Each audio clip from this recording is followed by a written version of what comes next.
este espacio de tutoría número 1, en el cual vamos a desarrollar aspectos importantes para que ustedes se puedan ubicar muchísimo mejor en cuanto al contenido de este primer capítulo, pero antes voy a compartir pantalla para que ustedes pues eh, se guíen aún más con este proceso.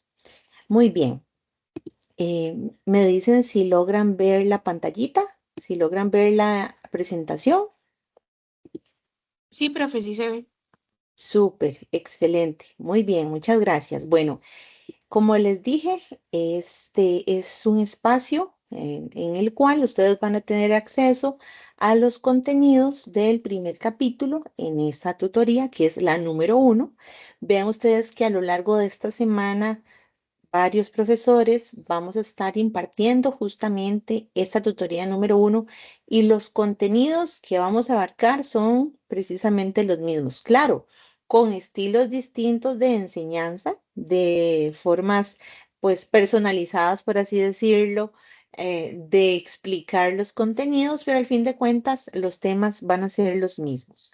Mi nombre es Wendy Prado y para mí pues es un honor contar con la participación de cada uno de ustedes y espero que en este primer cuatrimestre del 2025 esta asignatura de novela hispanoamericana del siglo XX sea muy provechosa para todos ustedes. Pues bien, para iniciar hay que tomar en cuenta una información sobre los derechos de autor, los materiales y los contenidos y pues que toda la información auditiva, visual y escrita que se expone y es difundida a través de la transmisión de la Universidad Estatal a Distancia es responsabilidad única y exclusiva de sus autores. Y que pues la aceptación de esas políticas libera a la Universidad Nacional Estatal a Distancia de cualquier responsabilidad por concepto de derechos de autor, ¿verdad? Y asume que la persona solicitante del servicio de transmisión dispone de la documentación y permisos que le autorizan exhibir y difundir el material contenido. Este es el breve anuncio y ahora sí iniciamos. Vean, esta asignatura de la novela hispanoamericana, cuyo código es 05413, se gana con un mínimo de 7, ¿verdad? Creo que Mónica tiene la manita levantada. Mónica, adelante, ¿tienes alguna duda? Sí, profe, es que bueno, no sé si ya inició la presentación, pero yo veo la pantalla del PowerPoint sin haber iniciado la presentación, digamos, se ve del lado izquierdo las presentaciones y nada más. Ah, no se ve pantalla completa todavía. No. Ahí, ahí, ¿qué tal? Ahí ya sale la diapositiva número 3, pero igual no se ve en modo de presentación, digamos. Ah, ok, vamos a tratar. No voy a darle aquí clic y ya se supone que se está compartiendo. Pero si no se está viendo completamente la pantalla, lo vamos a tener que dejar de la forma en la que se ven los cuadritos.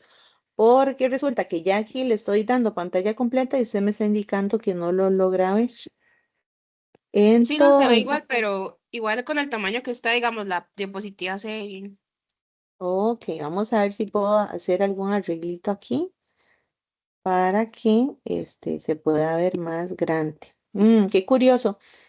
Pensé que se iba a ver de tamaño completo, pero bueno, listo. Ok, dejémoslo así. Mientras ustedes tengan la posibilidad de ver, tal vez ahí le agrando un poquito y ya pueden verlo. ¿Ok? Gracias por decirme, Mónica.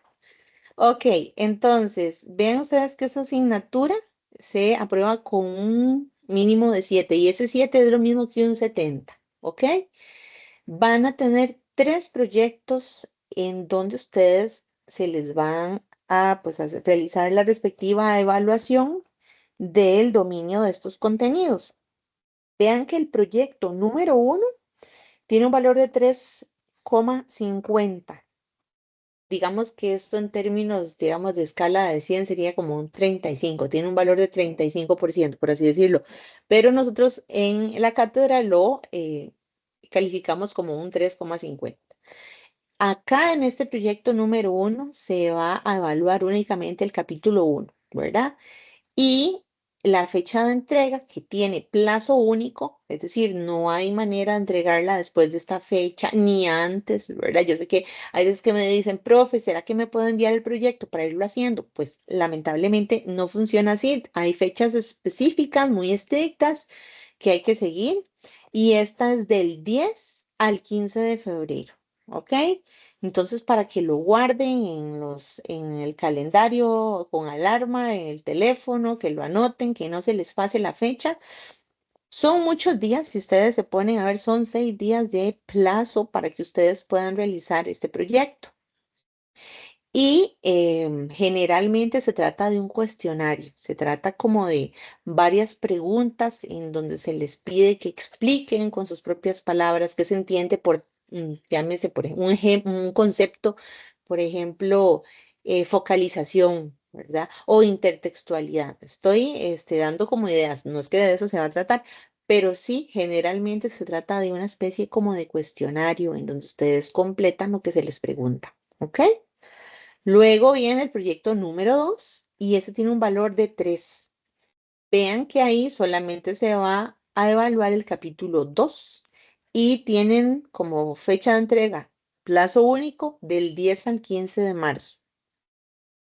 Y luego tienen el proyecto número 3, ese sería el último. Vean que son solamente 3 proyectos con un valor de 3.50.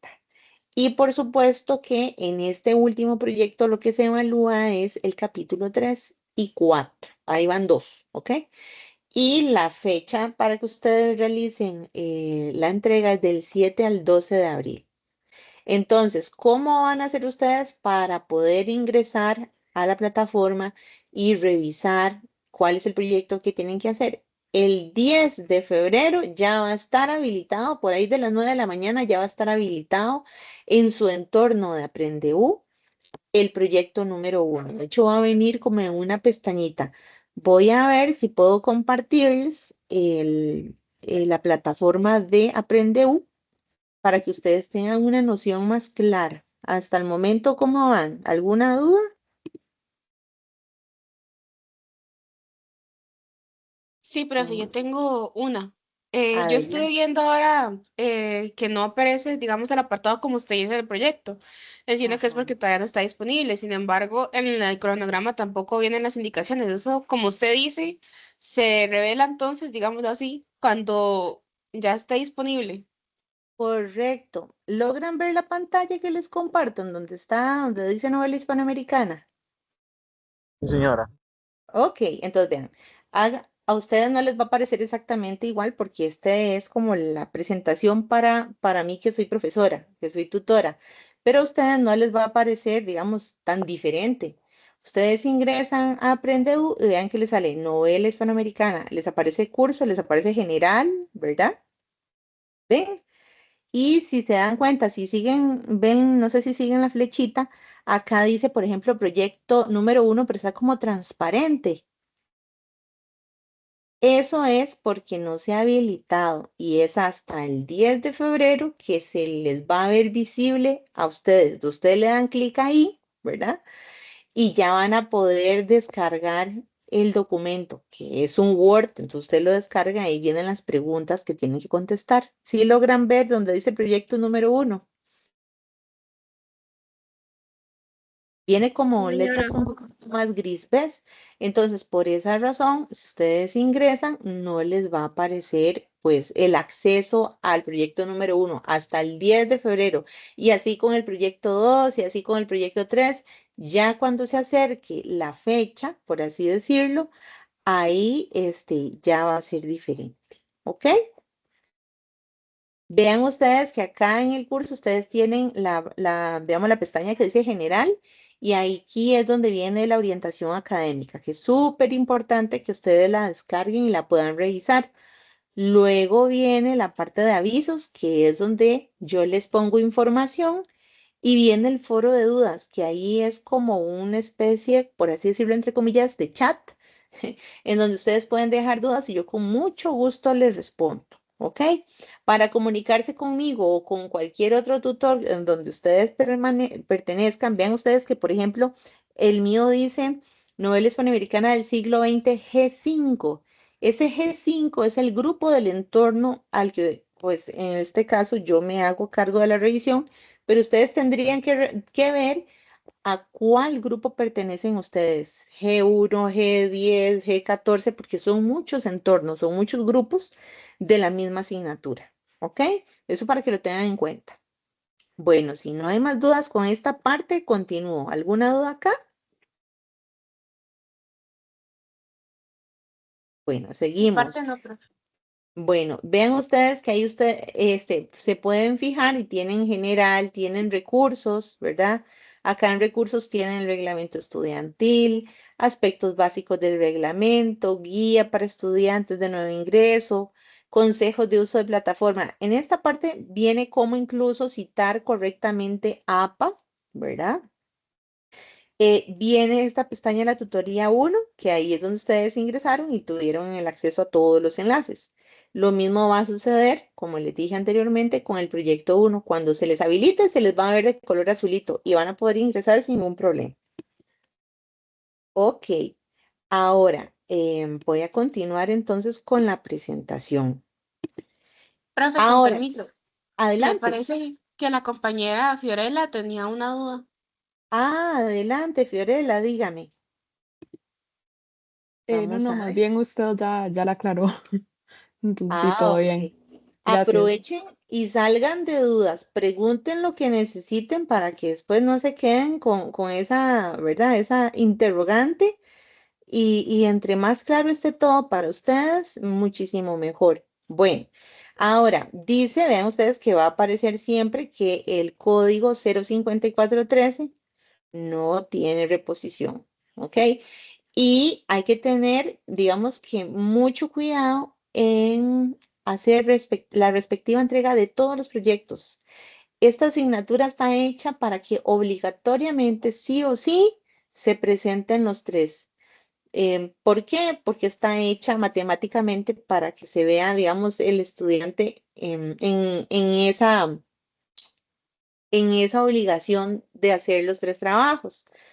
¿Por qué? Porque si se falta con uno, ya no dan los números y se llegaría como a, digamos que obtienen 100, se llegaría a un 650, no hay manera, ¿verdad? Por más 100 que se tengan, no hay manera.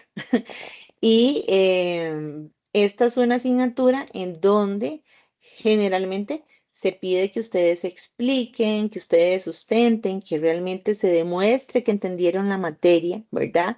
No se trata de copiar y pegar la información o de agarrar un párrafo donde yo diga, claro, aquí está la respuesta, y entonces agarro y le cambio unas 5 palabrillas y listo. No, porque ahí ustedes están incurriendo en una falta eh, y ahí jamás podrían tener los puntos correspondientes. Entonces vean que ya a nivel universitario, pues sí se demanda una exigencia en donde ustedes demuestren que han leído, que han comprendido y que pueden explicar por sí mismos las preguntas que se les van a hacer con respecto al capítulo que se les vaya a evaluar. ¿Ok? Bueno.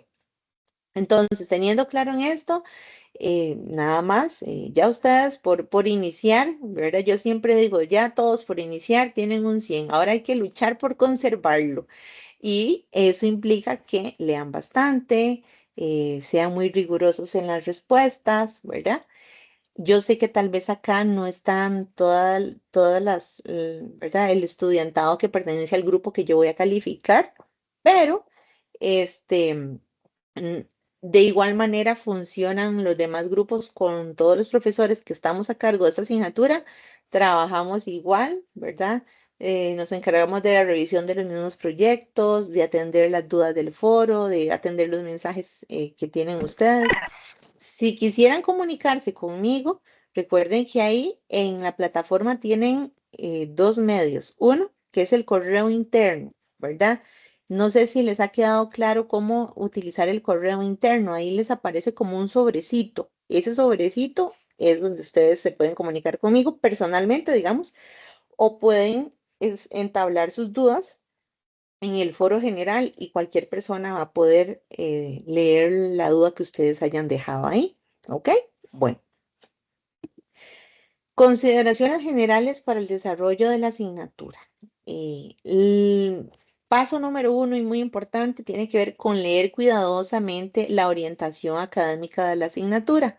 Voy a hacer una pausita ahí. No es que vamos a leer la orientación académica, pero sí les quiero enseñar, digamos, de forma breve, lo que ustedes pueden encontrar ahí. ¿Ok? ¿Han tenido la oportunidad ya de ver la orientación académica o todavía no?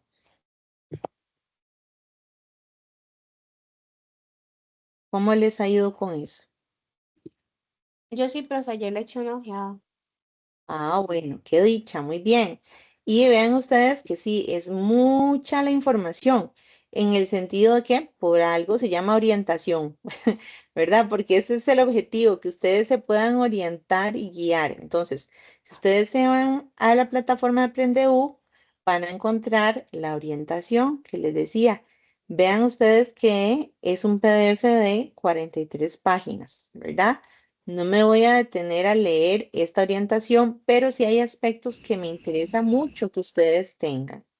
Bueno, vienen los objetivos, viene qué es lo que se busca para cada tutoría, viene la metodología que se utiliza. Por supuesto, ya ustedes para este momento tienen que tener el material, ¿verdad?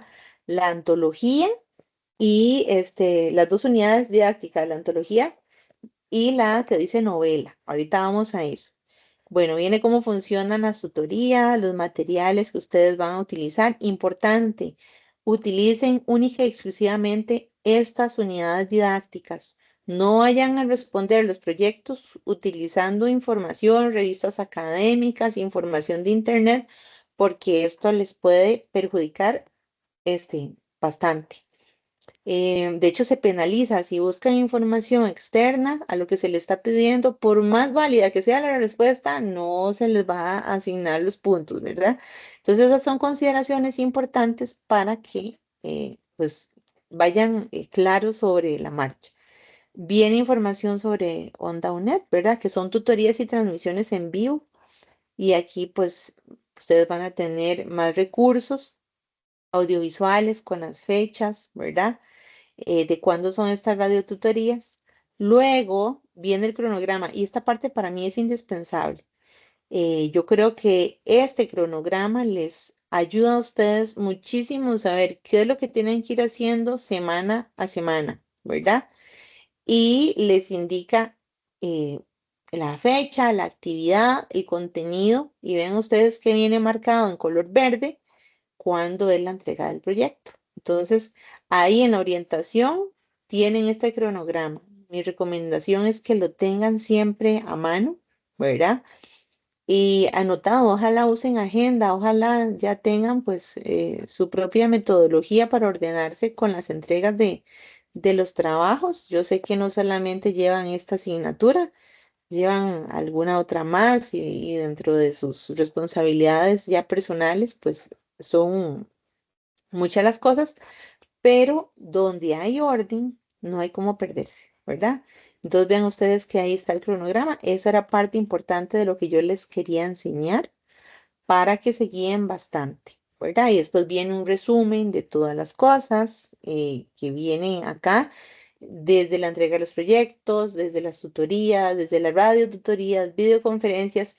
Ustedes cuentan con muchísimas herramientas para que puedan abarcar los contenidos y comprender muchísimo mejor de qué se trata esta asignatura, ¿verdad? Cuando pensamos en novela hispanoamericana, ustedes cuando ven la unidad didáctica que dice antología, piensan, ¿verdad? Lo primero es, hay que leerse demasiadas novelas. Para quienes son apasionados de la literatura, yo creo que de alguna manera esta antología invita o deja como esa necesidad de querer explorar más. ¿Por qué les digo esto? Porque si ustedes se dan cuenta, la antología lo que tiene son como extractos chiquitos de las novelas. No es que vengan todas las novelas completas, ¿verdad? Son apenas pequeños extractos. Y para quien le fascina este mundo de la lectura, muy probablemente termine yendo a buscar el libro completo, ¿verdad? Pero eso es como para que lo tomen en cuenta, que tengan estas dos unidades didácticas. La más delgadita, la que dice novela hispanoamericana del siglo XX, es como, por así decir, la teoría. Es las herramientas con las que ustedes van a lograr abarcar y entender mejor cómo leer los extractos que vienen en la antología de novela hispanoamericana. ¿Ok? No sé si hay dudas hasta el momento. Importante No, y dígame, adelante. no, no, que no, señora. Ah, bueno, gracias. Ok, entonces, bueno, ya tienen claro cómo se va a evaluar, qué es lo que se va a evaluar, la importancia de la orientación académica y vean ustedes que para el desarrollo de esta asignatura solamente se va a utilizar la plataforma Aprendeu. Entonces, para que estén muy atentos en ese sentido. Y es deber de cada estudiante verificar el acceso para evitar inconvenientes. Mi recomendación es que ingresen diariamente a la plataforma, denle clic, vean si hay algún aviso, si hay alguna duda, si tienen algo que pues consultar, adelante. Si ustedes ingresan y ven que la plataforma no les está funcionando, es muy importante que se comuniquen de inmediato al PAT. El número es 2234-3236 con la extensión 4650. ¿Ok?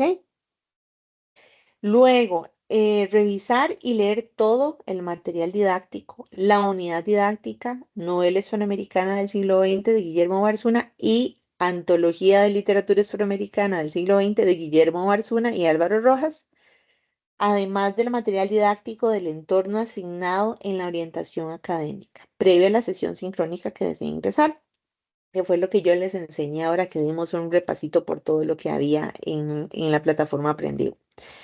Y cuatro, es deber de cada estudiante ingresar al entorno de la asignatura Aprendeu, revisar semanalmente el foro de avisos y el chat interactivo con la persona docente asignada. Dígame, Jocelyn. Yo tengo una duda, profe. Yo anduve retirando mi material, pero a mí me dieron 3 libros. Aparte de los que ya dijo usted, me dieron uno pequeñito que se llama Los Tres Ríos Profundos. Sí, esa es una novela que sí viene completita y este es parte también de lo que vamos a leer, es como un extra.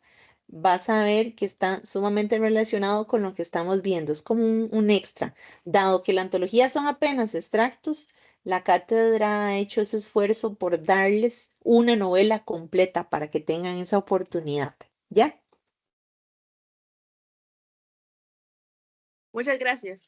Con gusto. Sí, sí, sí, tienen tres. Yo estaba omitiendo ese detalle. Matthew, ¿tiene una duda? Adelante.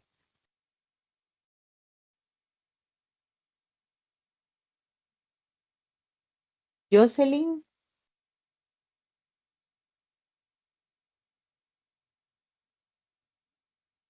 bueno, veo que hay manitas levantadas. Cualquier cosita me pueden decir la duda. Adelante.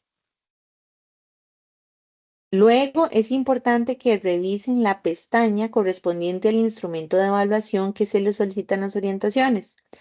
¿A qué me refiero con eso? A que cuando sea 10 de febrero se les va a habilitar la pestaña que dice Proyecto 1. Entonces, ahí ustedes abren esa pestaña, van a encontrar el Word. A ese Word es lo que llamamos machote, ¿verdad? Entonces lo descargan, lo responden y ustedes, por supuesto que tienen que entregarlo en la fecha asignada por la cátedra, que ya vimos cuáles son las fechas. Y importante, sean muy ordenados con la descarga y con el responder los trabajos, digamos, si es proyecto uno, que le pongan el nombre, que lo tengan bien guardado, que tengan un respaldo, ¿verdad? Uno sabe que por ley de Murphy algo sucede, algo le pasó a la compu o lo que sea, siempre tengan un respaldo.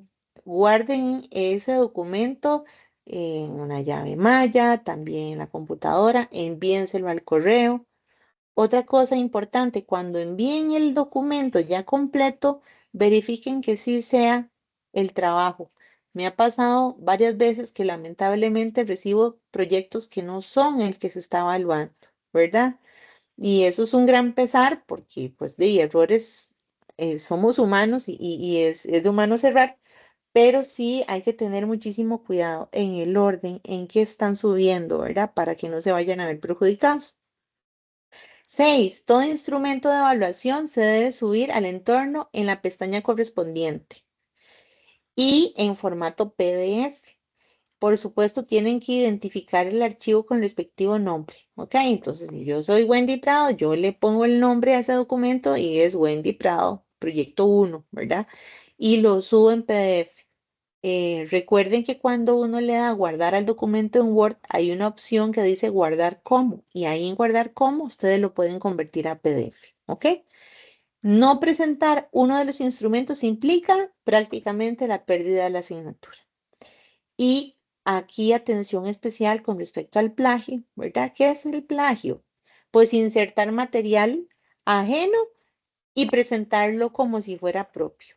O transcribir lo que yo les decía, agarramos un texto, lo copiamos y lo pegamos, le cambiamos tal vez alguna palabrilla y decimos que eso fue hecho por nosotros mismos, fatal.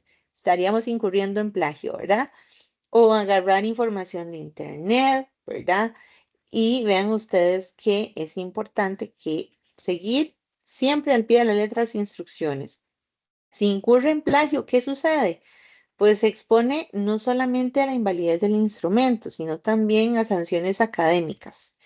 Y esto es muy importante tenerlo en cuenta.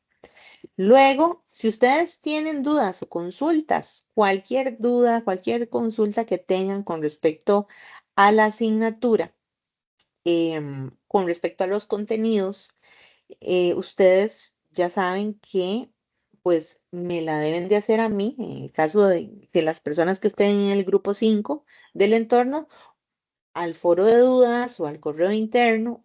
Y si ustedes no pertenecen al grupo 5 pues a la persona tutora con la que ustedes están ahí, em, digamos que enlazadas en el entorno.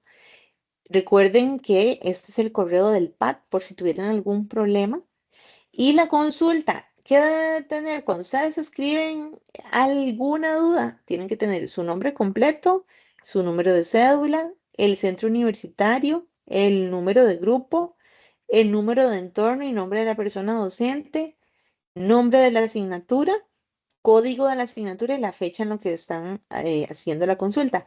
¿Por qué razón toda esta información? Bueno, para poderles dar a ustedes un seguimiento exhaustivo y pues más certero, que no se vaya a quedar una duda por ahí o que algo sucede y tal vez no hay alguna forma de contactarles, entonces ya uno sabe ubicar a la persona estudiante y darle el seguimiento que necesita. Si carece de estos datos, pues no se contestará con la prontitud idónea, ¿verdad? Así que revisen también el horario de atención del foro de dudas.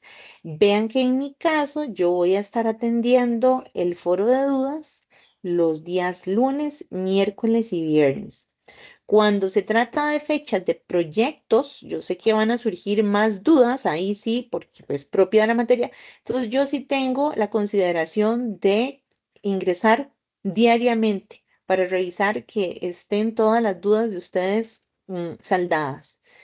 Las dudas no son para preguntar en qué página está la pregunta uno o que me pongan la respuesta y me digan, profe, esta respuesta está buena. No, es para que si no se está entendiendo de manera clara lo que se les está pidiendo, me puedan decir, profe, ¿a qué se refiere con esta pregunta? ¿A esto o a esto otro? Entonces, es para que ustedes puedan tener esa oportunidad.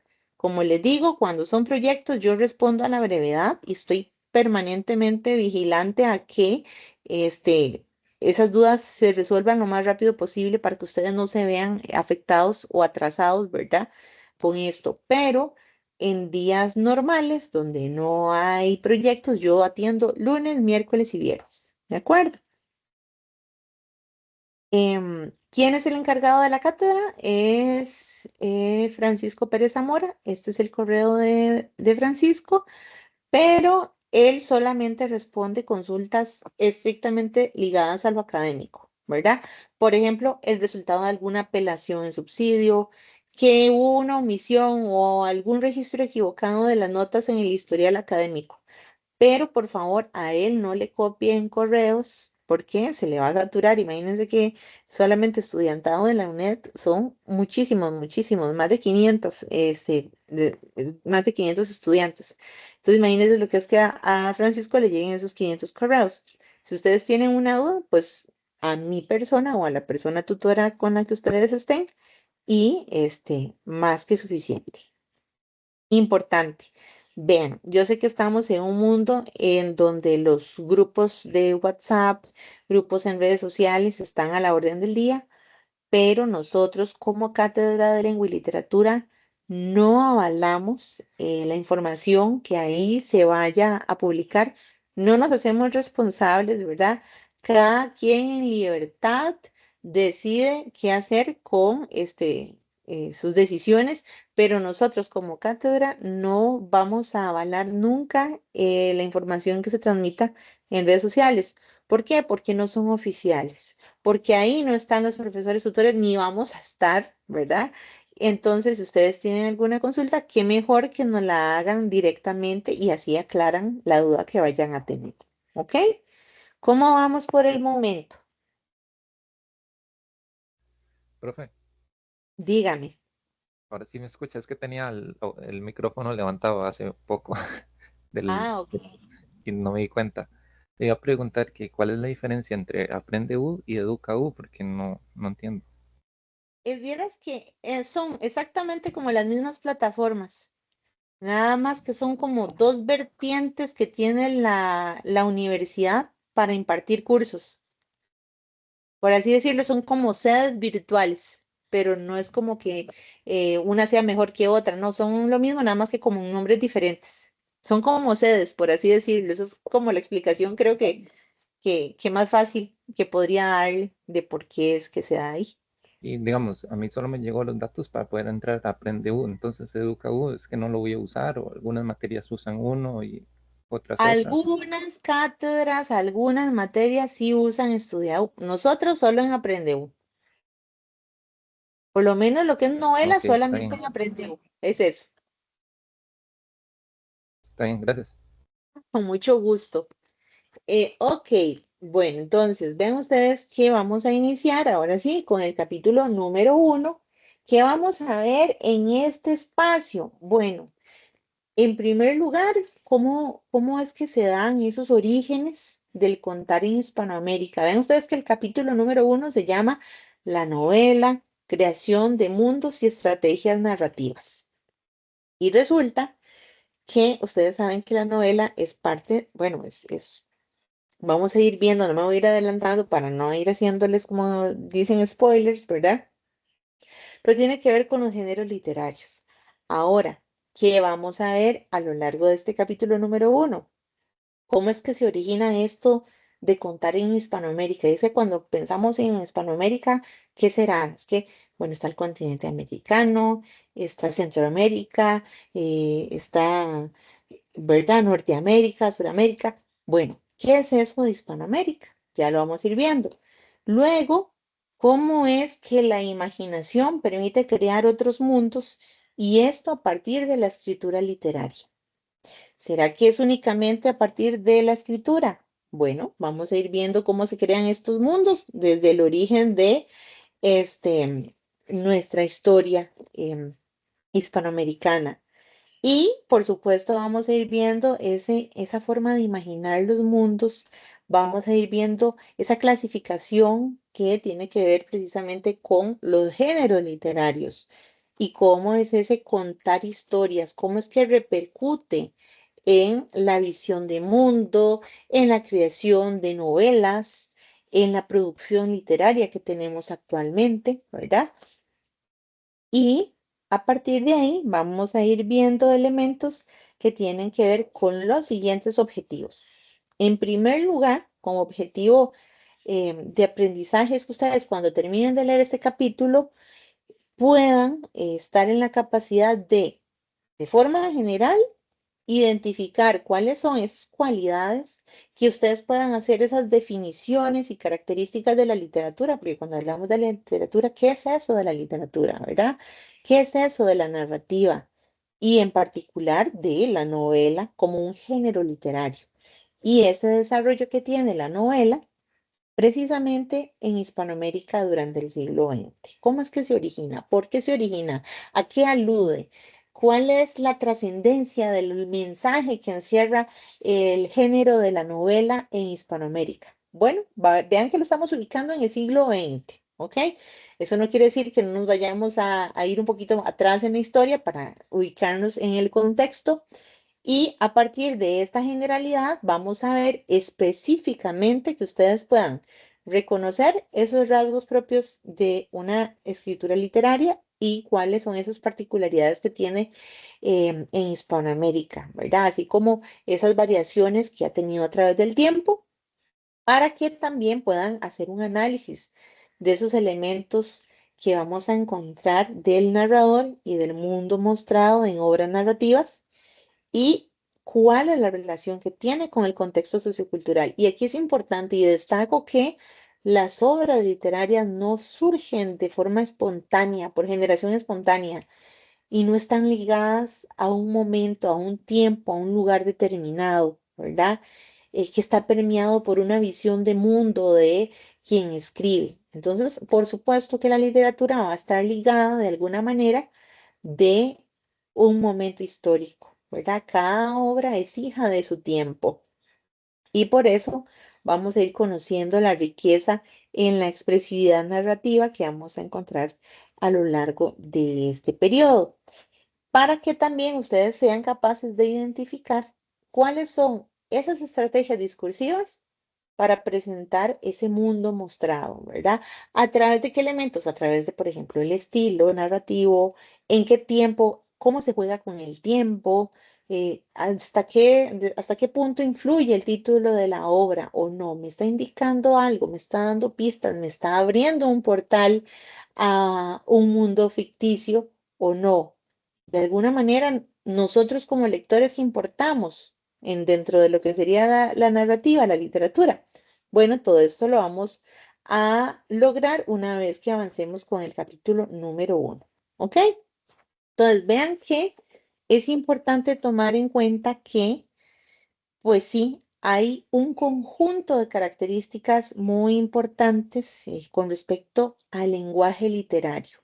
Y vean que cuando hablo de lenguaje literario, hay que hacer una distinción completamente con respecto al lenguaje coloquial, al lenguaje con el que nosotros nos comunicamos diariamente, del lenguaje que yo estoy utilizando con ustedes en este momento o del que ustedes utilizan con sus seres más queridos, más cercanos o incluso en el trabajo o en otros ámbitos, ¿verdad? De su vida. Ustedes pueden notar que la forma en la que nos comunicamos difiere, se distingue por completo, se separa o se aísla de lo que nosotros podríamos encontrar en una novela, ¿cierto? En un libro. Y por eso es que hablamos de lenguaje literario. ¿Por qué se diferencia, por supuesto, del lenguaje cotidiano? Y hay cualidades narrativas que van a ir constituyendo o construyendo de alguna manera en una estructura propia de un relato, ¿verdad?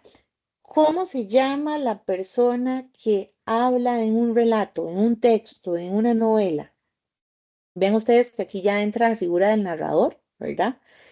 Desde la forma en la cómo es que habla, ahí vamos a encontrar que se trata de recursos del narrar. Esa historia puede ser argumental, puede ser a través de cómo va mostrando ese mundo, ¿verdad?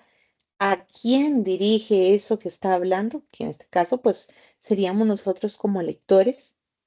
Y todos estos elementos vamos a irlos viendo de forma más detallada en esta unidad con el objetivo de que ustedes puedan encontrar esos instrumentos y esos recursos metodológicos para poder entender cómo analizar esos extractos que vienen en la antología, ¿ok? Porque no es lo mismo leer por simple disfrute una novela y entretenerse y meterse en ese mundo ficcional a que me pidan ya realizar un análisis y me pregunto cómo, con qué, de dónde, cómo lo voy a hacer. Bueno, a partir de estos instrumentos que les estoy pues diciendo que les va a ser de gran ayuda. ¿Por qué? Porque ustedes van a poder con esto analizar y comprender muchísimo mejor las obras narrativas que se van a incluir en los 3 capítulos siguientes. Hagan de cuenta que el capítulo 1 es como para ubicarnos dónde estamos, ¿verdad? Y a partir de ahí entender. Ahora, hay que tomar en cuenta los orígenes del contar en Hispanoamérica. Pero cuando hablamos de Hispanoamérica, ¿ustedes qué consideran que abarca la palabra Hispanoamérica? Porque a veces se vuelve un poquito confuso y es importante tener esto claro. Estamos hablando de los países de habla hispana, o sea, los países que hablan español, ¿ok? Entonces, ¿por qué Brasil contaría como dentro de lo que podríamos considerar Hispanoamérica? No, ¿verdad?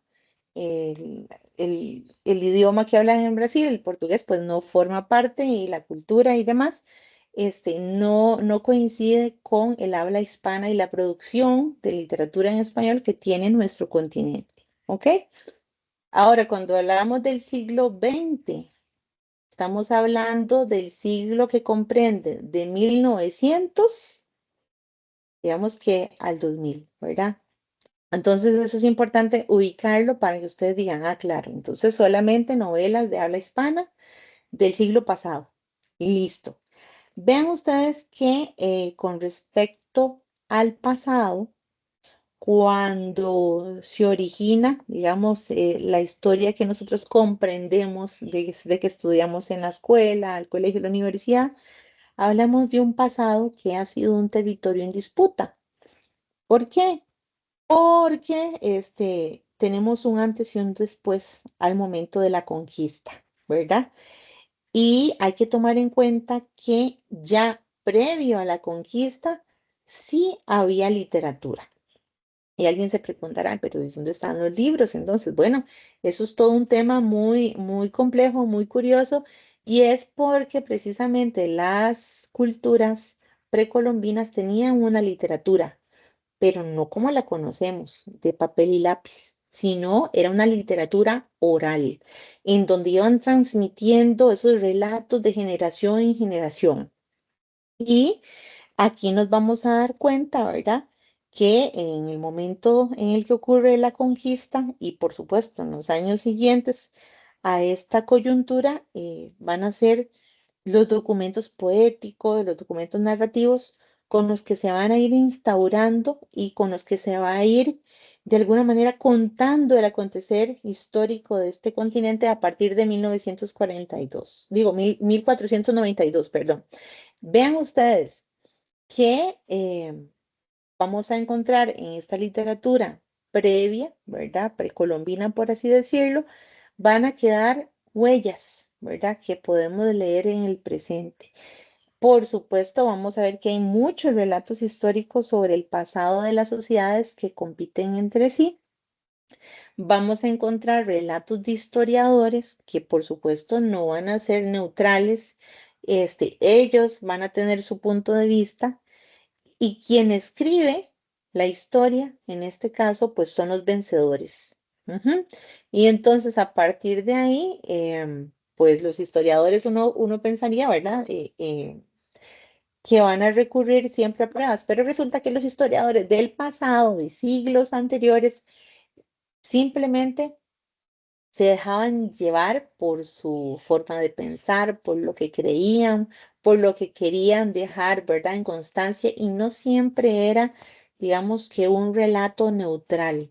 Generalmente tenía juicios de valor, intereses políticos, que escribían para quedarle bien a los reyes o para quedar en la historia como los, ¿verdad?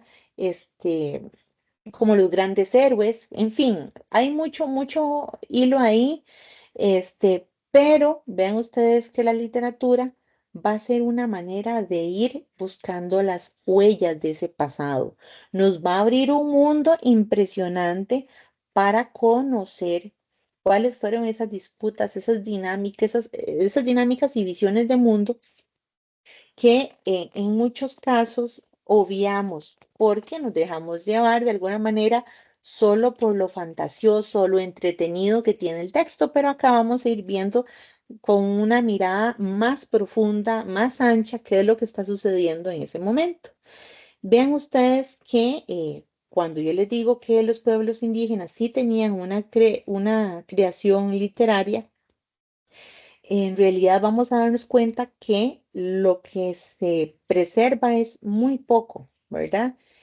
Sí vamos a ver que los textos, vamos a ver más adelante que los textos que conservamos de los pueblos prehispánicos tienen un matiz muy intenso, es muchas veces con un acento lírico desgarrador, en donde vamos a encontrar también creaciones de diversas etnias y donde vamos a ver que se expresa desde una mirada, digamos que ancestral del mundo. Y así como sucedió la imposición cultural y de toda índole a la que fueron obligados los mal llamados indios, vamos a ver que por poquito que tenga, ¿verdad?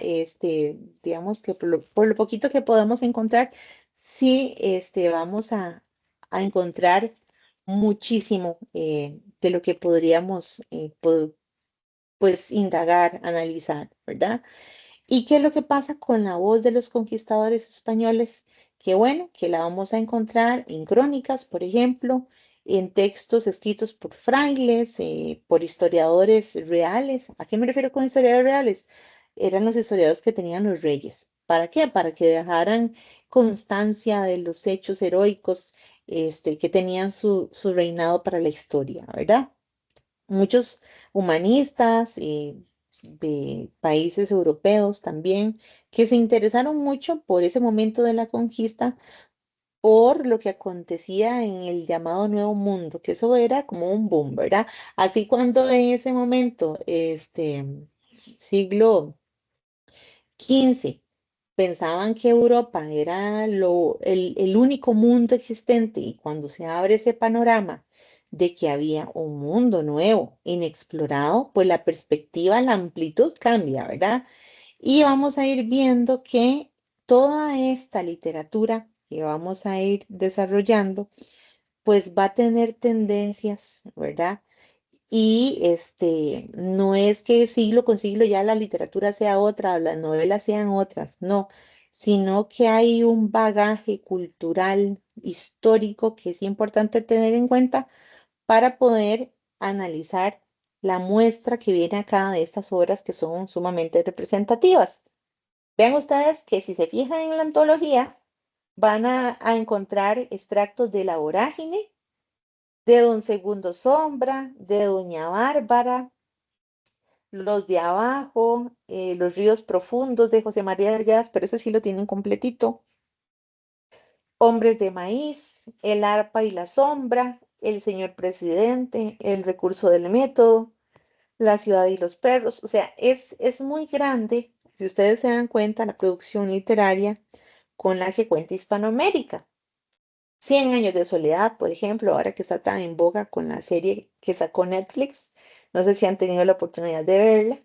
Rayuela, La región más transparente, en fin, vean ustedes que cuentan con un aproximado de 20 extractos de novelas hispanoamericanas que realmente creo que se les va a hacer sumamente enriquecedor y al mismo tiempo les va a dejar esa invitación a querer leérselas completas, ¿verdad? Ojalá que así sea. Y también, pues vean que en esta asignatura ustedes van a tener la oportunidad de conocer cuáles eran las condiciones históricas, cuáles eran esos rasgos formales, cómo es que esa literatura adquiere estas características, esta forma a partir de ciertos elementos que vamos a ir viendo. Uno de los escritores, digamos que canónicos de la novela hispanoamericana, por supuesto, va a ser Gabriel García Márquez, uno de los novelistas colombianos del siglo XX. Esta es una pintura de Dante Sabogal. Bueno, ahora, hay que hacer una especie de defensa del libro y de la escritura literaria, porque hay que tomar en cuenta que una forma de salvaguardarse del olvido, de rescatar lo que pensaron los otros, eh, generaciones anteriores, culturas anteriores, las vamos a encontrar a través del relato.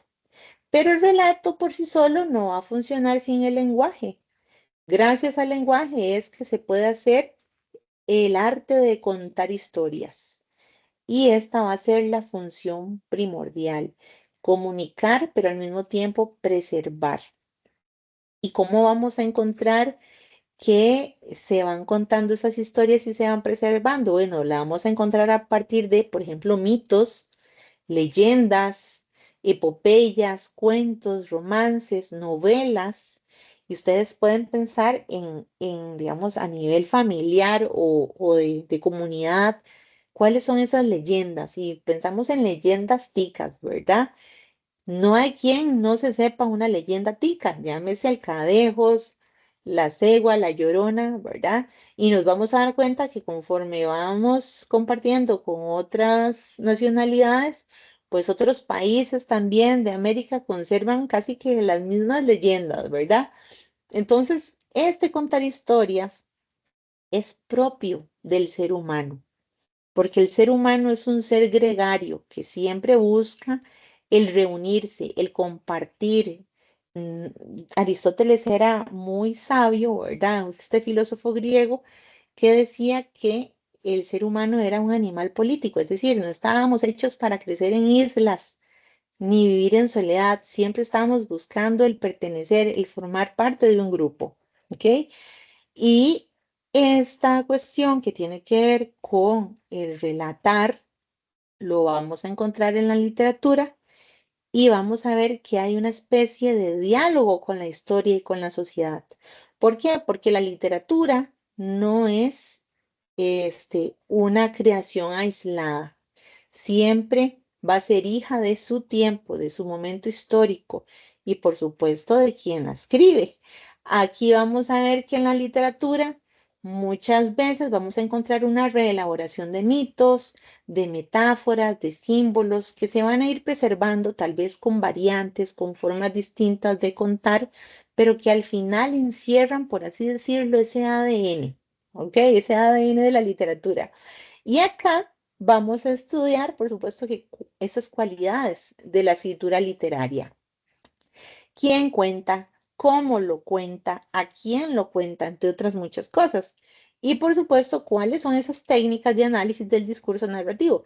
Porque perfectamente me pueden decir, no, yo estoy acostumbrada simplemente a leer y disfrutar. Bueno, pero también vale la pena lograr generar este espacio de análisis y que una vez que ustedes lean el texto o cuando lo estén leyendo puedan ir viendo, comprobando, corroborando estos elementos que vamos a ir viendo en este capítulo. ¿Ok?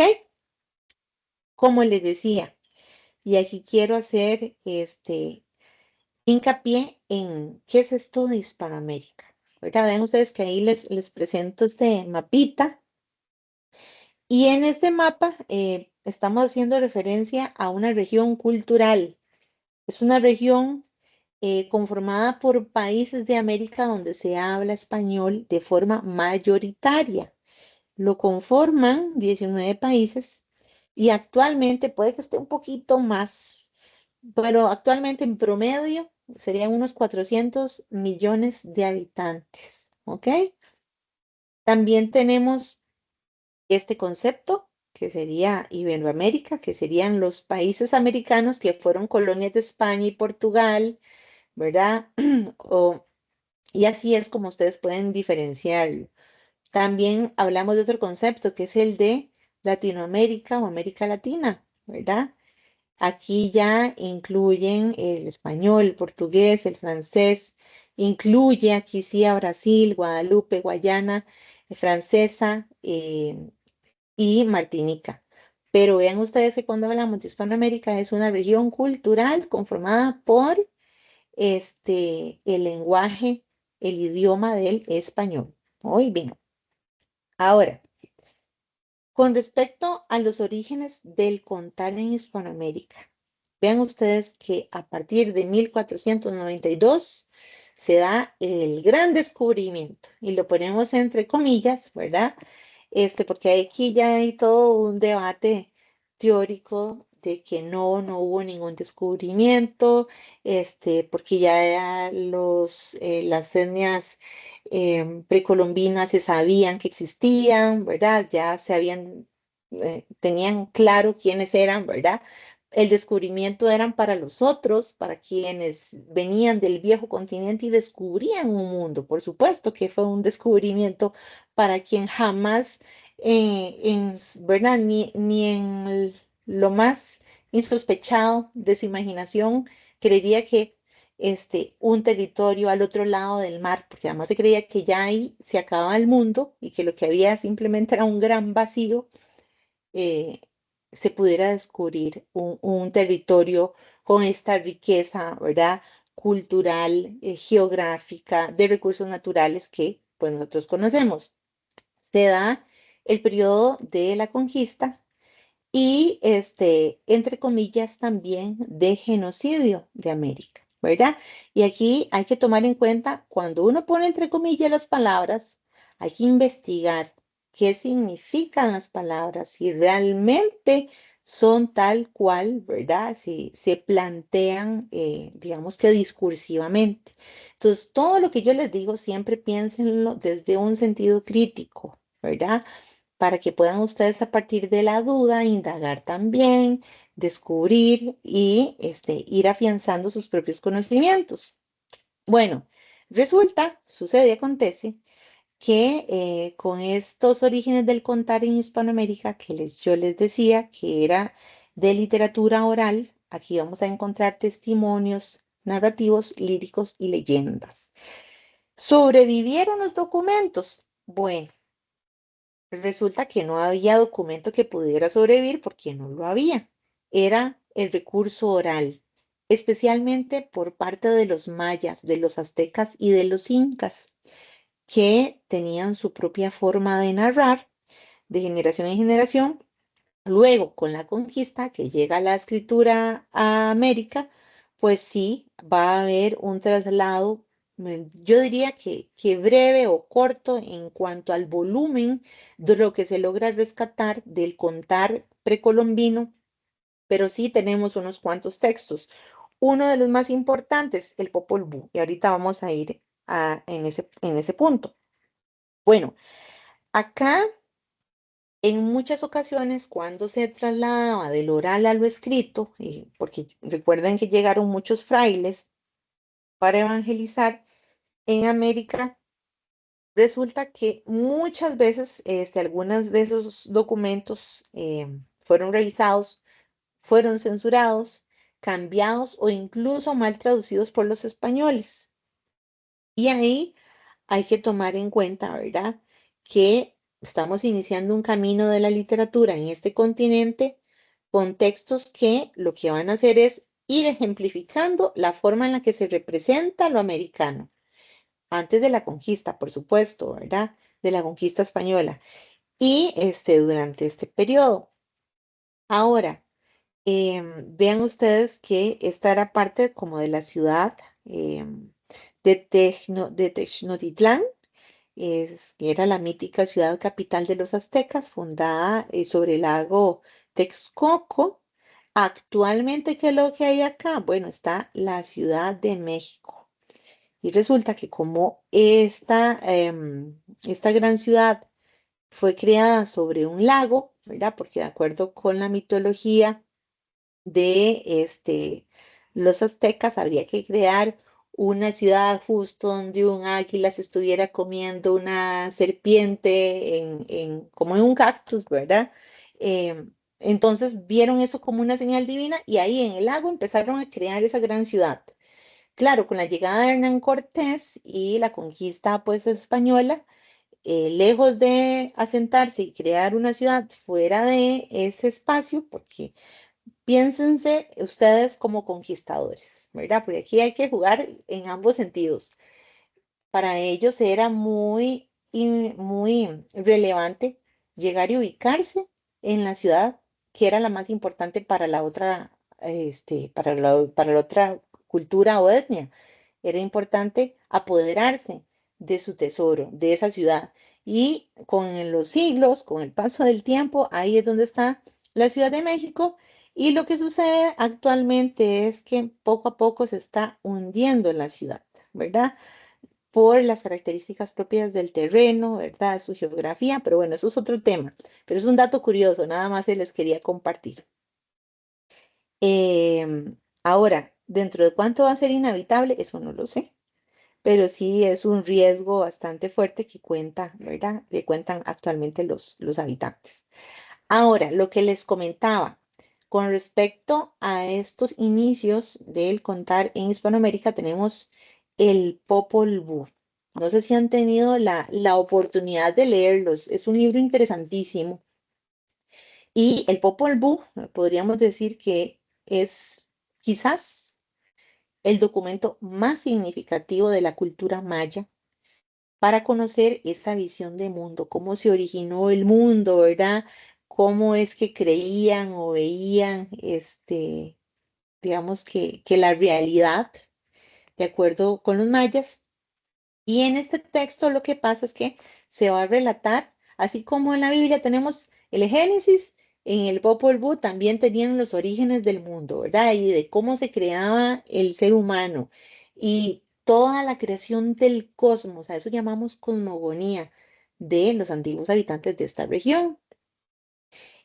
Yo de verdad que les doy la invitación para que lo puedan leer.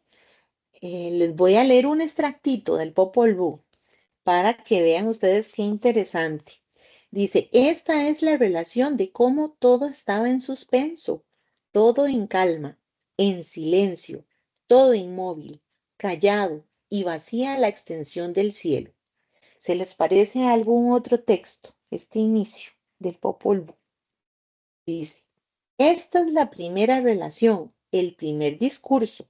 No había todavía un hombre ni un animal, pájaros, peces, cangrejos, árboles, piedras, cuevas, barrancas, hierbas ni bosques. Solo el cielo existía. No se manifestaba la faz de la tierra, solo estaban el mar en calma y el cielo en toda su extensión. También podríamos compararlo con la cosmogonía de los griegos, ¿verdad? Para quien le guste la mitología griega. Pero vayan haciendo como esa relación de cada cultura, cada pueblo tiene sus orígenes, ¿verdad? Sus relatos de cómo se originó el mundo. La India, China, ¿verdad? En fin. Dice, no había nada junto que hiciera ruido, ni cosa alguna que se moviera, ni se agitara, ni hiciera ruido en el cielo. No había nada que estuviera en pie, solo el agua en reposo, el mar apacible, solo y tranquilo. No había nada dotado de existencia. Solamente había inmovilidad y silencio en la oscuridad, en la noche.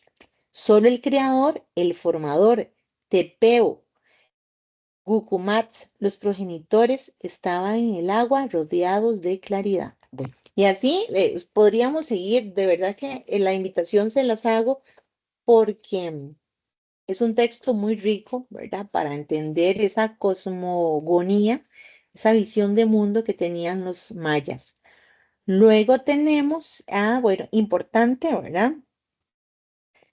Recordar que acá vamos a encontrar otro texto que sería el Shilambalam, ¿verdad? El libro de los libros. Y este es importante pues hacerle la referencia porque resulta que se trata como de varios libros y lo que hacían era principalmente relatar todas las fases culturales que transitaron los mayas en la península de Yucatán. Entonces, estos relatos del Chilam Balam son relatos gracias a los cuales, ¿qué podemos hacer nosotros? Bueno, conocer esos conocimientos, por ejemplo, en medicina, en religión, en astronomía, en esa concepción de la historia de estos pueblos antes de la llegada de los españoles. También tenemos poesía lírica azteca Y en este sentido, vamos a ver que todo esto se conserva gracias al recurso de la oralidad, que por supuesto fue pasado a escrito posteriormente con la conquista, pero tenemos un poema anónimo, vamos a ver si se los puedo pasar por acá. Am, Vamos a ver, bueno, tengo este, pero no, el que les voy a compartir ahorita no está acá en la presentación, pero se llama Vida Falaz. Eh, y vean ustedes qué interesante el sentimiento de desolación, digamos que podríamos decir que es un sentimiento colectivo al momento inmediato de la conquista. Se llama Vida Falaz y dice, es verdad que se vive en la tierra, no para siempre aquí, un momento en la tierra. Si es jade, se hace astillas. Si es oro, se destruye. Si es un plumaje de quetzal, se rasga. Y vean ustedes que en toda su brevedad podríamos ver que esta temática de la poesía azteca, em, podríamos decir que, sobre todo de la creación inmediata a la coyuntura de la conquista, vamos a encontrar una insistencia permanente con respecto a la categoría de la muerte. Y es que si nos devolvemos un poquito y ahondamos en la historia, ¿qué estaba pasando en, digamos que en todo lo que a- actualmente podemos conocer como México, ¿verdad? ¿Qué estaba pasando con los aztecas? ¿Qué estaba pasando con los mayas? Bueno, para el momento de la conquista española se estaban viviendo en Hispanoamérica o en América, pero digamos que en este territorio de los aztecas se estaba viviendo lo que se denomina guerras floridas, ¿verdad? Entonces ya había una gran cantidad de conflictos entre las mismas etnias precolombinas y en estas guerras floridas había una cantidad enorme de sacrificios, ¿verdad? No sé si ustedes conocen un poco, pero ahí les dejo el término, ¿verdad? De las guerras floridas. Y ya era un momento muy convulso. Cuando llegan los españoles, pues a cargo de Hernán Cortés, los bandos que estaban viéndose arrasados por los aztecas, llámense mayas, llámense otras culturas, le dan todo el apoyo a los conquistadores españoles para tratar de vencer al enemigo, ¿verdad?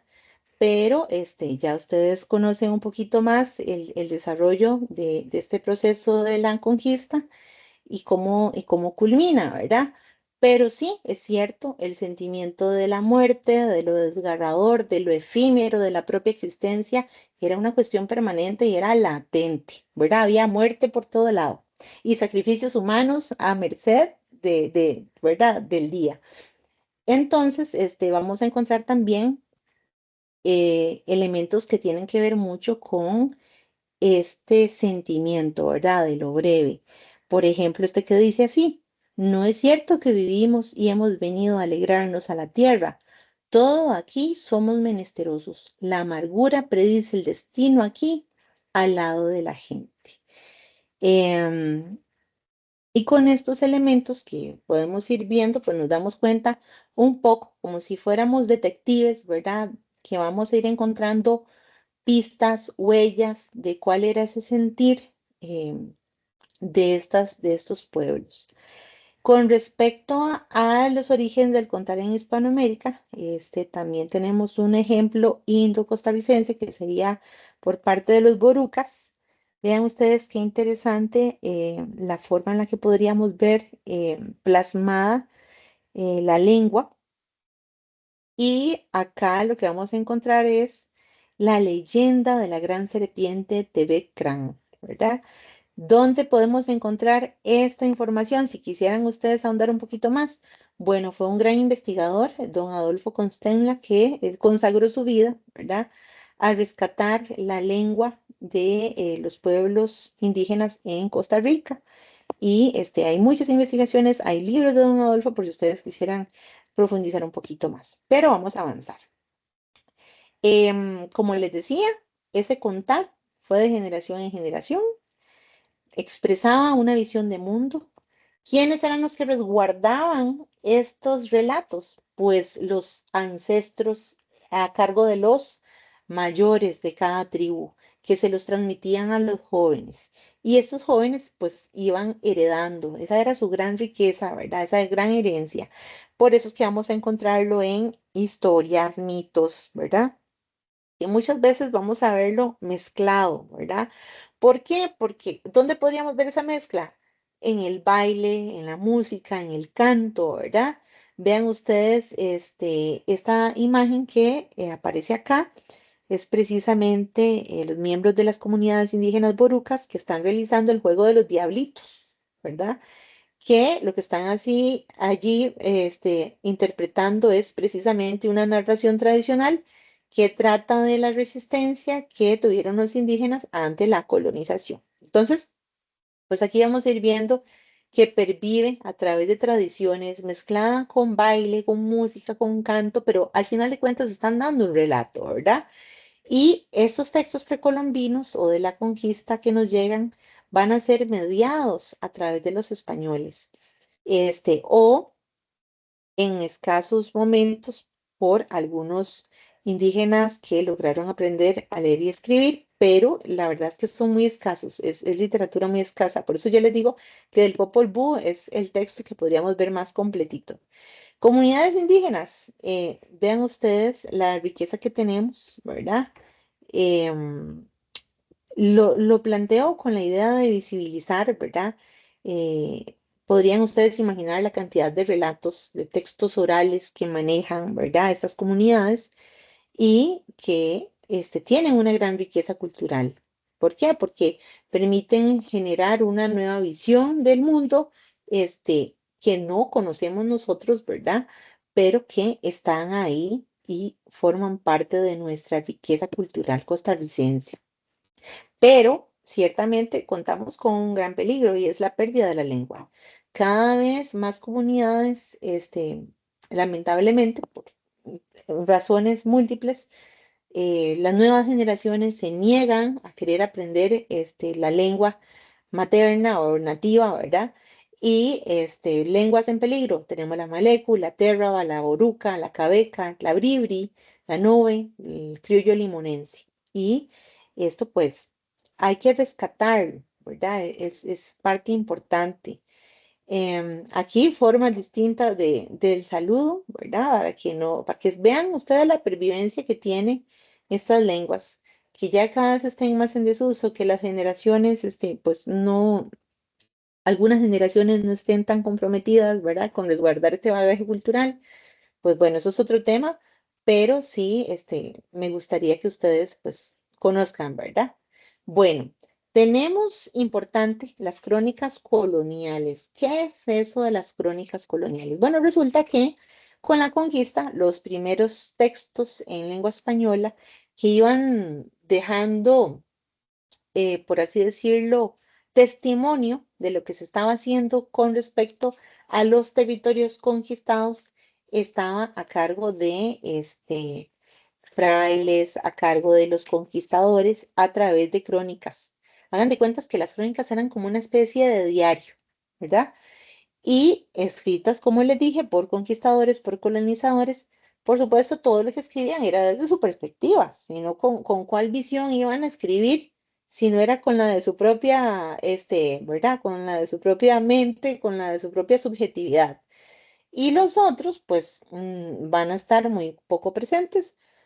Aquí no van a tener un nivel protagónico, pero sí hay que exaltar el asombro que tenían los conquistadores frente a la riqueza, frente a esa gran diversidad que se encontraron, ¿verdad? Es que piensen ustedes en la variedad de flora y fauna que encontraron, ¿verdad? Fue como encontrar un mundo maravilloso. Aquí muchas veces esos relatos están teñidos de fantasía y de magia, porque claro, cuando llegaban donde los reyes, que eran los que patrocinaban los viajes, tenían, no solamente estaban maravillados con lo que descubrían, sino que tenían que dar la mayor publicidad a los reyes de lo, digamos que magnífico, maravilloso que era lo que encontraban en este nuevo mundo. Y a partir de ahí, pues mucho del relato que nosotros vamos a heredar va a estar teñido de esta sensación de magia, de asombro, de extrañeza, de lo maravilloso, ¿verdad? De este mundo, ¿verdad? Que muchas veces es tan impresionante que hasta se tiñe de fantasía, ¿verdad? Y eso lo vamos a ir viendo. ¿Quiénes son los principales escritores de crónicas? Vamos a encontrar a Cristóbal Colón, por ejemplo, que va a ser el primero europeo en describir en un sentido legendario los territorios encontrados, ¿verdad? La gran hazaña que ellos estaban haciendo tenían que narrarla desde una forma, digamos que muy elaborada, que impactara, ¿verdad? Diríamos en términos no, coloquiales, perdón, desde una gran rajonada, ¿verdad? Pero hay que tomar en cuenta que era parte de su campaña, era propio de lo que estaban haciendo. Hernán Cortés fue uno, Bernal Díaz del Castillo, Fray Bartolomé de las Casas también. Entonces, ¿que están teñidos estas crónicas de mucha exageración? Sí, claro que sí, y que la literatura hispanoamericana va a heredar un poco de ese estilo exagerado. Sí, y lo vamos a ver desde otros conceptos muy importantes. Bueno, vamos a ir viendo que estas crónicas, vean ustedes que muchas veces la forma en la que ilustraban esas ciudades legendarias que supuestamente estaban hechas de oro y llenas de riqueza, ¿verdad? Las vamos a ver reflejadas en estas crónicas que supuestamente son historias verdaderas. Por eso hay que agarrarlas con pinza, porque están llenas de mucho elemento fantasioso. Pero vean ustedes que estas crónicas estaban revestidas de relatos con fantasía, con mito, con leyenda. Hay un gran asombro ante lo maravilloso, primero por la gran distancia digamos que distaba entre un continente y otro, ¿verdad? Em, y de alguna manera, todo esto que les digo van a ser elementos propios de la literatura de la novela hispanoamericana, que es lo real maravilloso. Eso lo vamos a encontrar ya en novelas del siglo XX, pero no lo olviden porque sí lo vamos a ver presente. Entonces, ¿qué es la historia de América Latina sino una crónica de lo maravilloso en lo real? De acuerdo con Alejo Carpentier en su prólogo al reino de este mundo, ¿verdad? Entonces, ya con estos elementos base, vamos a poder constatar, ¿verdad? Que la crónica, como les he estado diciendo, fue la forma de escritura en la que supuestamente estaba esa historia verdadera. ¿Y esa historia verdadera sobre qué cosa? Bueno, sobre el nuevo mundo, sobre este continente que estaba siendo descubierto por los de Europa. Claro que esta historia iba a estar llena de una dosis bastante grande de fantasía, de acuerdo con tradiciones, de acuerdo con mitología europeas, y conocían pues precisamente la cultura conquistadora. Bueno, pasa con la crónica? Que les digo que no la olviden. Bueno, que iba alimentando el mito como tal. Y en un espacio que por supuesto era imponente, exuberante, de gran riqueza natural, ¿verdad? Entonces, esto nos da espacio a, digamos que en síntesis, decir que habían dos visiones de mundo, ¿verdad? Voy a volver un segundito. ¿Cuáles eran esas dos visiones de mundo de los orígenes del contar en Hispanoamérica? Por un lado, el conquistador español y por otro lado, el mundo indígena. Había un proceso de imposición cultural propia de la conquista, en donde íbamos a encontrar no solamente imposición cultural, sino también religiosa, política, ¿verdad? De toda índole por parte de los conquistadores. Un proceso de encuentro y desencuentro de culturas y al mismo tiempo una actitud de asombro. Y esa actitud de asombro es la que quiero que la tengan muy, muy presente para que veamos cómo se va heredando. Ahora sí, cuando hablamos de la escritura literaria, esto ya tiene que ver con el proceso de plasmar gracias al alfabeto, gracias al lenguaje, gracias al idioma, el plasmar textos que vienen de tradición oral a la parte escrita, en donde vamos a encontrar poemas, cuentos, adivinanzas, exhortaciones, canciones, leyendas, dramas, comedias y novelas, ¿verdad? Que son formas literarias tradicionales. Vamos a tener que efectivamente toda cultura ha pasado, toda cultura que tenga escritura ha pasado por un proceso primero de literatura oral que con el paso del tiempo, de los siglos, pasan a ser escritos. Vamos a encontrar en esta escritura literaria mundos imaginarios, visiones de mundo, percepciones de la vida, ¿verdad? Que parten de un lenguaje cotidiano, pero que van a ir tornándose de forma más elaborada gracias a los nuevos significados que van tomando a través de la palabra, y en este caso la palabra escrita. ¿Hay una actitud constante de invención? Claro que sí. Es parte de ese proceso en el que se toma para crear mundos ficticios y darles todos esos matices que lo vuelven verosímil. ¿A qué me refiero con verosímil? A que se convierte en un texto que, a pesar de que uno sabe que es fantasía, uno lo toma como creíble. Y uno se emociona y uno incluso puede reírse, llorar, ¿verdad? Enojarse con lo que uno está leyendo.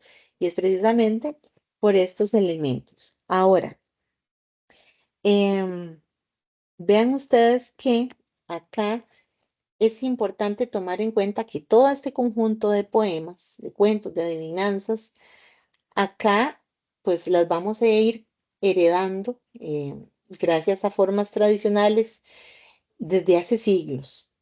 Todas las culturas, como les digo, han sido parte de esa creación artística, de esa producción de la imaginación con la que contamos nosotros los seres humanos, en la que podemos expresar e ir dejando esa constancia de las distintas realidades, ¿verdad? De acuerdo con cada una de las culturas. Entonces, ¿qué es lo que pasa con la literatura? Bueno, que se va a ir nutriendo de otras formas de ir elaborando imaginarios. Y a partir de ahí, vamos a ver que del lenguaje cotidiano o coloquial trascendemos a un lenguaje más elaborado. Vean ustedes que como parte, como ejemplo de ese lenguaje elaborado, tenemos este poema de Gustavo Adolfo Bécquer, un poeta español. No sé si ya han tenido la oportunidad de leerlo, pero dice: saeta que voladora cruza, arrojada al azar, y que no se sabe dónde, temblando se clavará. Hoja que del árbol seca arrebata el vendaval, sin que nadie acierte el surco, donde al polvo volverá. Gigante ola que el viento riza y empuja en el mar, y rueda y pasa, y se ignora qué playa buscando va. Luz que en cercos temblorosos brilla, próxima a expirar, y que no se sabe de ellos cuál el último será. Eso soy yo, que al acaso cruzo el mundo, que al ocaso cruzo el mundo sin pensar de dónde vengo ni a dónde mis pasos me llevarán.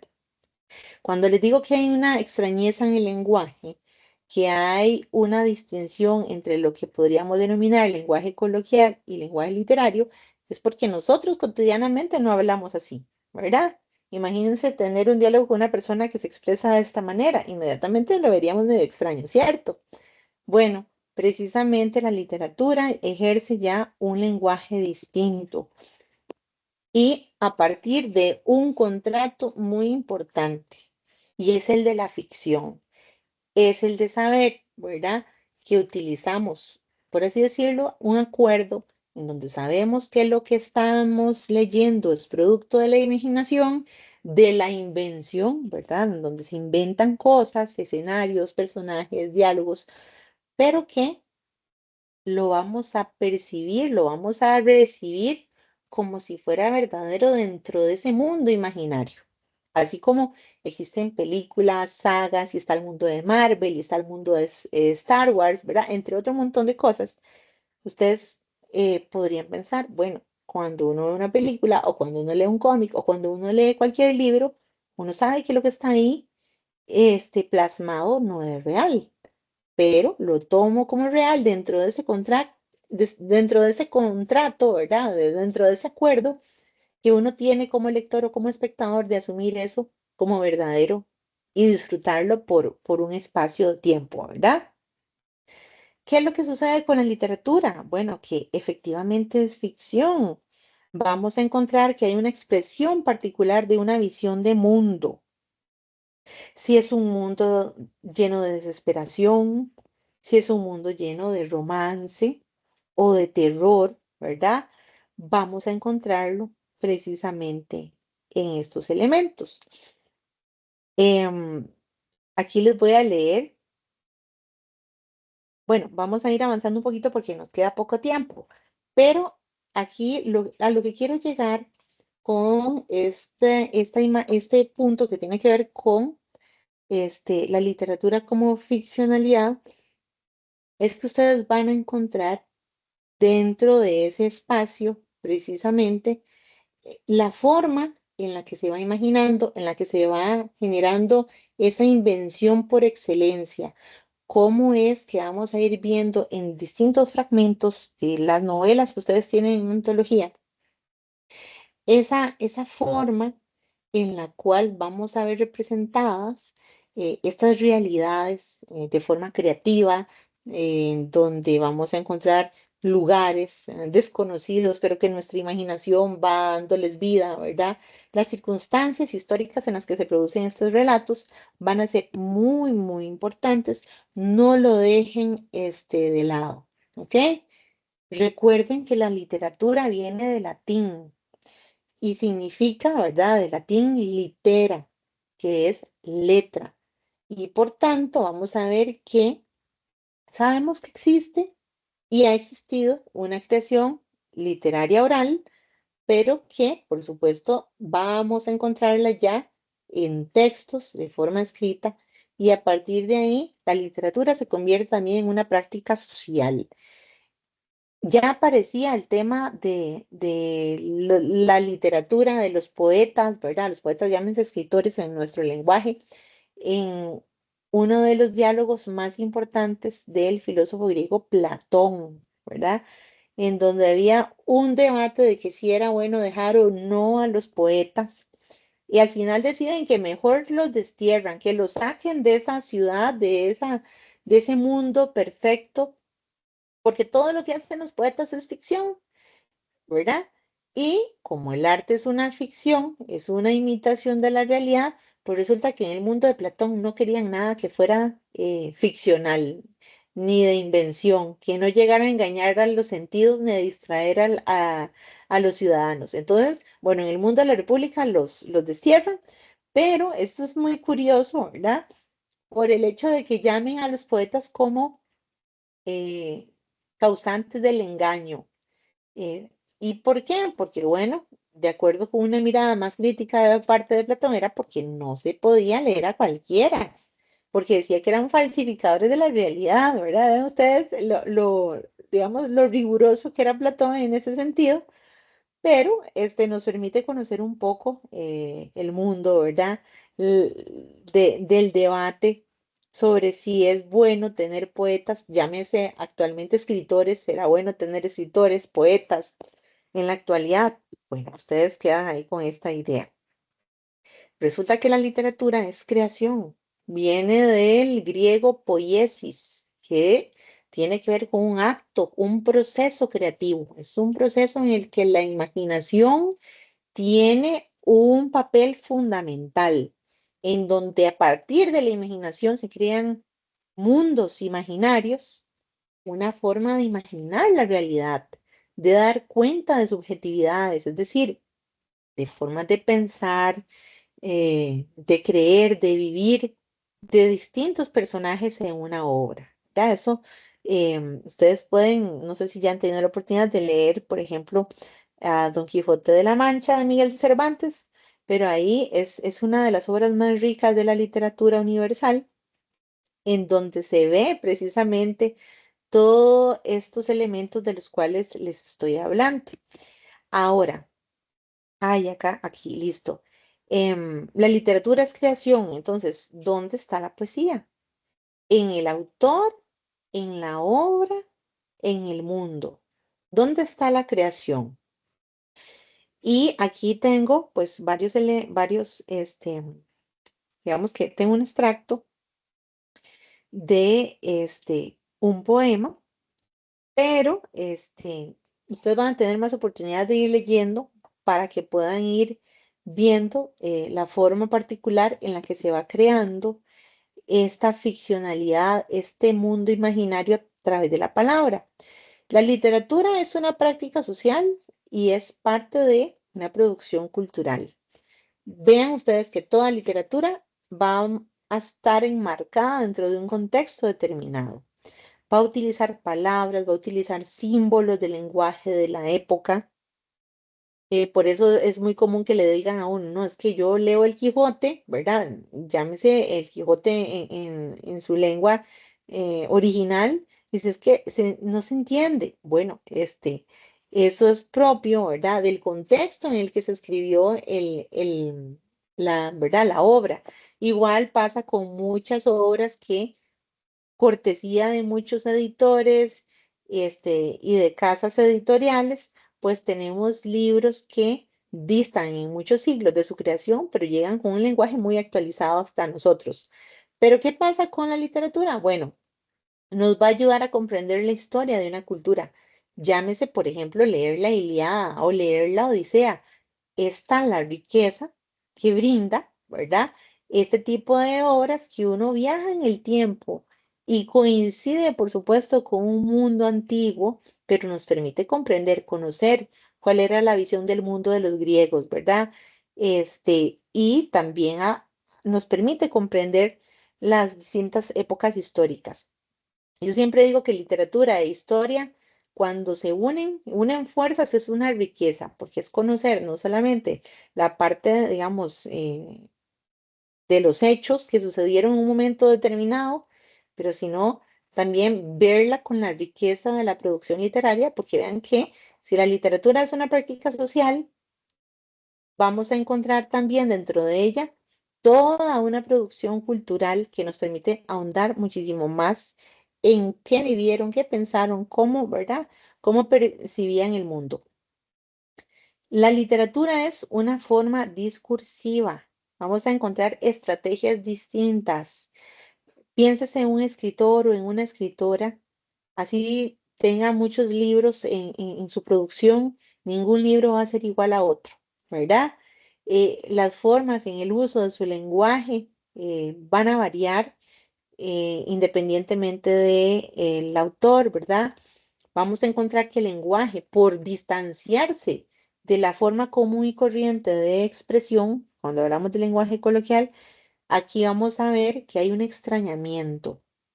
¿Qué mejor que un extracto, que una poesía, ¿verdad? Para darnos cuenta que el lenguaje ya tiene otros códigos, se expresa de otras maneras, juega con las palabras, está muy enriquecida con significados, con símbolos, juega con el doble sentido de las palabras. Por eso hablamos de que hay ambigüedad, tiene musicalidad.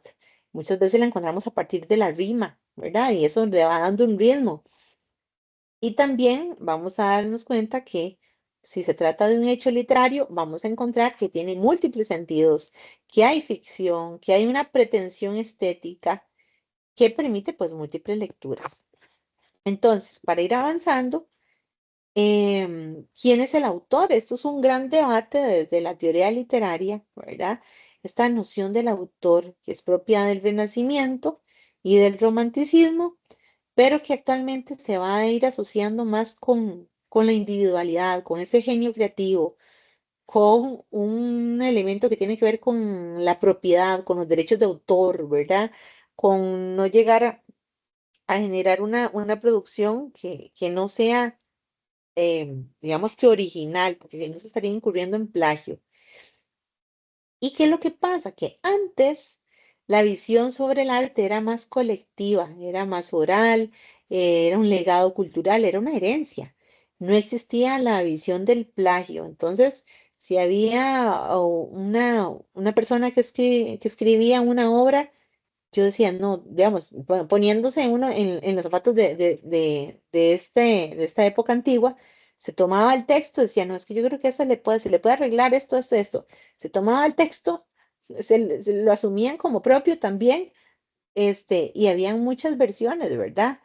De un mismo texto. ¿Por qué? Porque no existía la idea de plagio, era como que todo era colectivo, era como que todo era de todo el mundo, ¿verdad? Y el arte, por supuesto que nunca ha sido un fenómeno individual, siempre ha sido un fenómeno colectivo.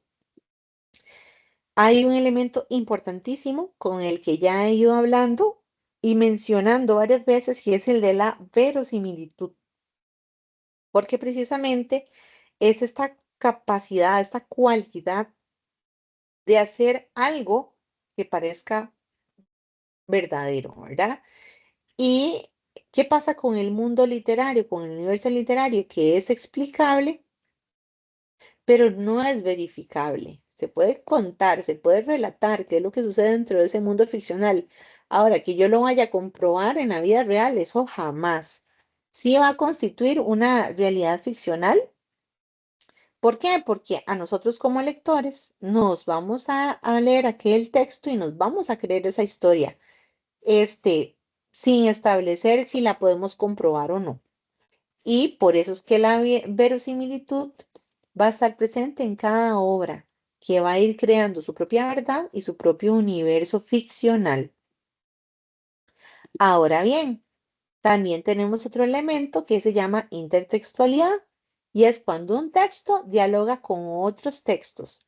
Cuando ustedes leen un texto, dicen, ay, esto ya lo he leído, de alguna manera es lo mismo que se está presentando en otro texto que ya había leído anteriormente. Bueno, ahí vamos a darnos cuenta que en la literatura se da una compleja red de intertextualidad. Vamos a ver que la intertextualidad la encontramos en todo lado. Una muestra, Harry Potter, ¿verdad? En donde vamos a encontrar elementos que están dialogando con otras producciones literarias. Por ejemplo, el concepto de la piedra filosofal, las criaturas mágicas como dragones, el fénix, el basilisco, la tradición esta del gran mago, ¿verdad? Que lo vamos a encontrar, por ejemplo, en la figura de Merlín, que ya aparece en el mito del rey Arturo y los caballeros de la mesa redonda. Vamos a encontrarlo también, esta idea de la sangre sucia y la sangre limpia, que tiene una correlación con lo que estaba sucediendo en la Segunda Guerra Mundial, ¿verdad? Y vamos a encontrar otro concepto importante que vamos a ver en la literatura y es la polifonía. ¿A qué se refiere la polifonía? Bueno, a la multiplicidad de voces que podemos encontrar a través de personajes que van a expresar su propio carácter, su personalidad distintiva, ¿verdad? Y esto, por supuesto, que vamos a encontrarlo también en esta clasificación que les decía yo, ¿verdad? De los géneros literarios, de toda la producción literaria que hay en el mundo, digamos que existen estas grandes estructuras que van a encerrar las producciones literarias de acuerdo a características específicas. Se pueden entremezclar o estar combinados, sí, pero digamos que básicamente serían estos cuatro géneros literarios. Por un lado tenemos la lírica, que se va a caracterizar por una expresión de sentimientos con uso de imágenes y figuras. Aquí vamos a encontrar al yo lírico. No existe el narrador, es el yo lírico el que expresa su subjetividad. Tenemos el género narrativo, en donde quien cuenta es el narrador, ¿verdad? ¿Y qué cuenta? Una historia. En esta historia vamos a encontrar personajes, espacios, tiempo, acontecimientos. Tenemos el género del drama, donde va a prevalecer el diálogo. Esta es fascinante porque tiene que ver precisamente con el teatro, porque estos textos están hechos para la representación escénica y va a tener muchos recursos extraliterarios. Va a tener escenografía, va a tener este vestuario, luces, ¿verdad? Todos los elementos. Y tenemos el otro género que es el del ensayo, ¿verdad? Que ha entrado en una gran polémica si pertenece o no al género literario. Pero vean ustedes que para ir avanzando tiene que ver precisamente con ese contar historias. Este género narrativo cuenta a un público, a un receptor. Narra hechos protagonizados por personajes en un tiempo y en un espacio determinados. Lo vamos a encontrar a lo largo de fábulas, leyendas, mitos, ¿verdad? Ejemplos, la Ilíada, la Odisea, em, Don Quijote de la Mancha. Hay elementos que van estructurando el relato y tenemos dos niveles. Está el de la historia, que nos cuenta lo que sucede, lo que se cuenta, es el argumento de esa exposición de los hechos, y tenemos el discurso, que es la forma en la que se cuenta. Y esa forma en la que se cuenta o se organiza va a partir desde un punto de vista del narrador, que es el que pues elabora su historia desde un espacio determinado, con personajes muy específicos y particulares, con acontecimientos únicos y en un tiempo que se va a ir rigiendo a partir de la extensión de esa narración. Bueno, acá voy a seguir avanzando para que nos dé chance de terminar, pero ven ustedes que la figura del narrador va a ser quien cuenta esa historia. Va a tener una pretensión subjetiva o una pretensión objetiva o incluso una mezcla de ambas. Es el sujeto de la enunciación. Sin el narrador no podemos conocer, ¿verdad? Eh, Nos da esos grados y esas posibilidades de contar la historia desde un punto de vista que muchas veces puede ser cercano o lejano con lo que narra. Vean que podemos tener primera persona o tercera persona, ¿verdad? Depende de cómo se estén configurando los hechos. Y algunas veces se mezclan o hay varios tipos de narrador, ¿verdad? Em, Recordemos los tres tipos de narrador que son el omnisciente, ese es como Dios, lo conoce todo, sabe lo que va a pasar, todo, absolutamente todo. Narra en tercera persona. Está el narrador protagonista, cuenta su vivencia, sus experiencias, sus acciones. Se conoce como focalización interna, ¿verdad? Eso es importante. Y va a escribir, perdón, va a narrar en primera persona. Está el testigo, narrador testigo, va a tener pues va a ser una especie de personaje secundario, cuenta solo lo que ve, solo lo que escucha, ¿verdad? Tiene un papel más de observador. Y con respecto a la focalización, aquí esto va ligado a los tipos de narrador. En una focalización cero se abarca todos los acontecimientos, todos los pensamientos de los personajes. Por eso la focalización cero va enlazado y de la mano con un narrador omnisciente. La focalización interna, desde el punto de vista de un personaje, tiene información limitada y subjetiva. Vean que está ligado con un narrador protagonista. Y está la externa, la focalización externa, que es desde una perspectiva ajena, externa, ¿verdad? Como lo dice la palabra, ahí está ligada intrínsecamente con un narrador testigo. Los personajes, vamos a encontrar principales, secundarios, vamos a encontrar que hay personajes de todo tipo, mitológicos, históricos, alegóricos, ¿verdad? Muchas veces encarnan cualidades arquetípicas como la del padre, la madre, el anciano, muchas veces encarnando prototipos sociales, el campesino, las maestras, ¿verdad? La viuda, el don Juan, la eterna enamorada, en un espacio que es propiamente un entorno, va a ser esa dimensión física, a veces puede ser una dimensión simbólica, geográfica, que nos va a remitir a un contexto cultural en donde se va a dar una descripción de imágenes, da esa ilusión de un espacio, ¿verdad? Y puede tener perfectamente hasta su propio mundo. Vean el caso de la Tierra Media del Señor de los Anillos de Tolkien, ¿verdad? Ven ustedes ese espacio físico interesantísimo en donde giran todos los hechos de este mundo ficticio. El espacio puede ser también psicológico, claro, puede ubicarse dentro de la cabeza de un personaje.